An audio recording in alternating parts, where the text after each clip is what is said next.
अहम खबर आपको दें, तोशाखाना केस इमरान खान की हाजिरी फाइल गुम होने का मामला। हाजिरी फाइल गुम करने वाले एसपी समी मलिक को ओहदे से हटा दिया गया है। मोहम्मद समी मलिक की खिदमात बलोचिस्तान हुकूमत के सुपुर्द कर दी गई हैं। स्टैब्लिशमेंट डिवीजन का मलिक समी के तबादले का नोटिफिकेशन भी जारी। एहतशाम अब्बासी हमारे नुमाइंदे हमारे साथ मौजूद हैं, इनसे बात करते हैं। एहतशाम, बताइएगा इस हवाले से जी, मजीद। तोशाखाना केस में पेशी के मौके पर इमरान खान की हाजिरी की फाइल गुम होने का मामला। हाजिरी फाइल गुम करने वाले एसपी मोहम्मद समी मलिक को हटा दिया गया है।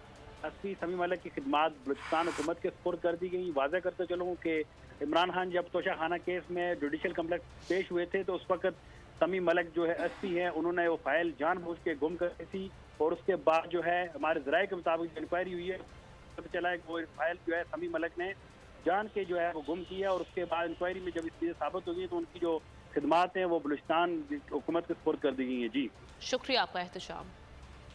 हसन नियाजी को इंसदाद दहशतगर्दी अदालत लाहौर में पेश कर दिया गया। अदालत ने पुलिस की जिस्मानी रिमांड की इस्तदा को मुस्तरद